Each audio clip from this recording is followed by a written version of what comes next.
Josépha Torres, vous êtes tête de liste Lutte ouvrière dans le Val-de-Marne. Cette liste est menée au niveau régional par Nathalie Arthaud, porte-parole du mouvement. Avez-vous déjà participé à d'autres scrutins électoraux et qu'est-ce qui vous a poussé à rentrer en politique et pourquoi avoir choisi Lutte ouvrière? Alors j'ai déjà participé à d'autres scrutins, au municipal dernièrement, à Choisy-le-Roi. Et qu'est-ce qui m'a fait choisir Lutte ouvrière? C'est ma révolte, c'est que j'ai rencontré les idées de Lutte ouvrière dans mon usine. Moi je travaille depuis une trentaine d'années à Rhône-Poulenc, avant, et maintenant c'est Sanofi.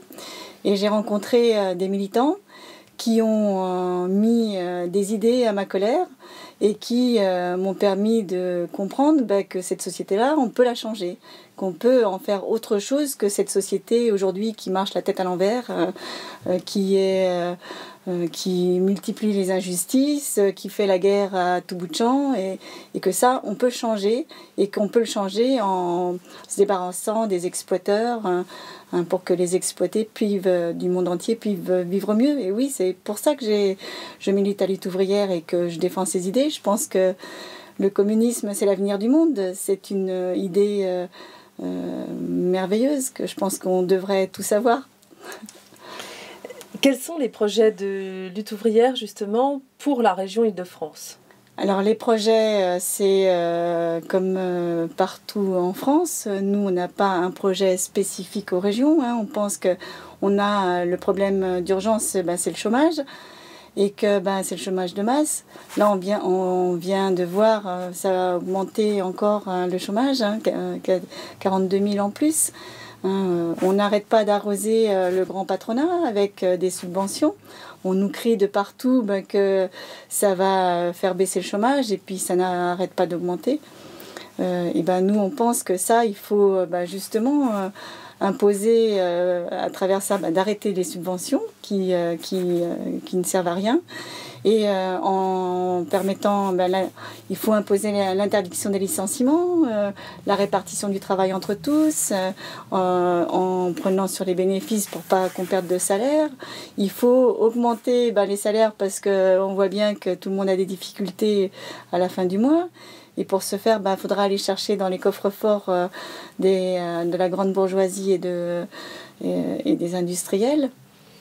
Et nous, on pense que pour ce faire, il faudra aller vérifier dans les livres de compte que l'argent qu'ils nous disent avoir mis pour investir ou quoi que ce soit, que cet argent-là, il serve bien pour que l'ensemble de la société s'en sorte et que l'argent, on le trouvera, excusez-moi, l'argent, on va le trouver dans ces coffres-forts pour augmenter les salaires, aujourd'hui, c'est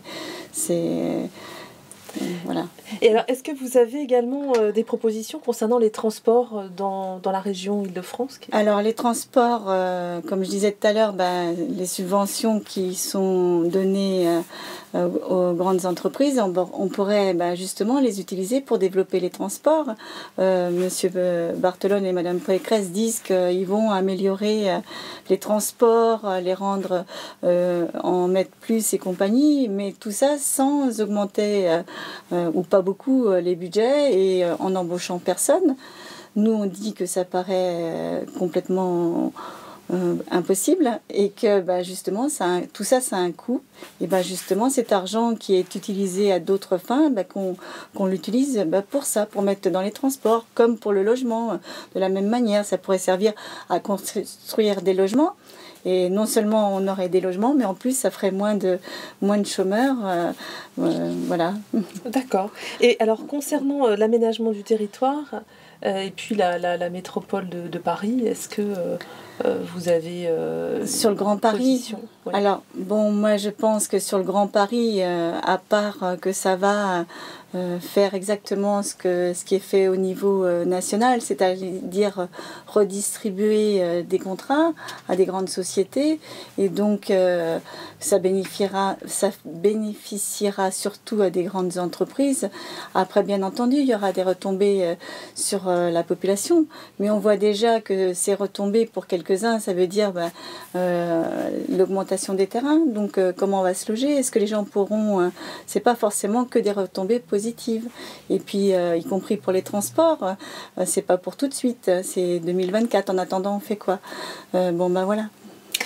Sur le terrain, comment un parti comme Lutte ouvrière, qui n'est pas un très grand parti et qui n'avez pas des milliers de militants sur le terrain, comment vous faites campagne sur le terrain? Alors sur le terrain, comme nous on pense que les choses se passeront pas, ne changeront pas par les élections, ça suffira pas d'un bulletin de vote pour que ça change, il faudra des luttes collectives. Nous, ce qu'on fait pour défendre ce programme, on va dans les entreprises s'adresser aux travailleurs, puisque on est des travailleurs, on vient de là. Et on va aux portes des entreprises, on va sur les marchés avec nos journaux s'adresser aux travailleurs. Et puis on fait des réunions publiques où on défend nos idées, comme je viens de dire tout à l'heure, l'interdiction des licenciements, avec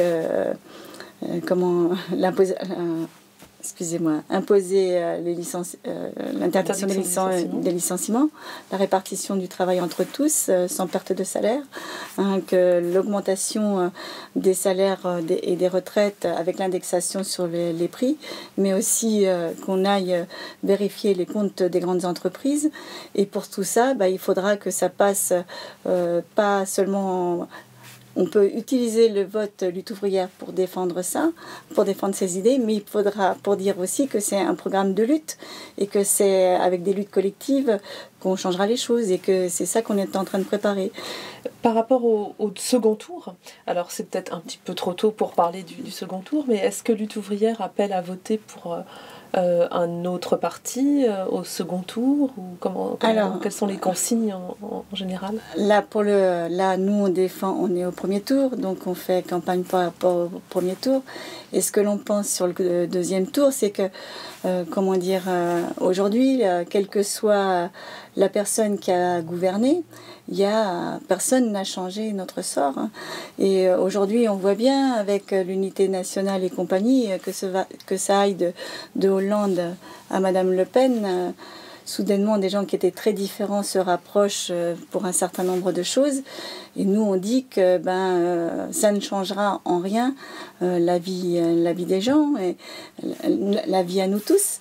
Et que donc, c'est pas par là que ça changera, qu'il faudra qu'on défende, que ça passera par des luttes collectives, qu'on y arrivera.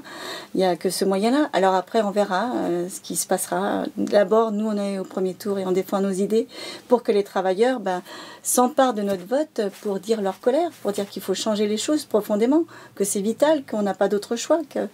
Voilà. D'accord. Merci beaucoup, Joséfa Torres. Merci.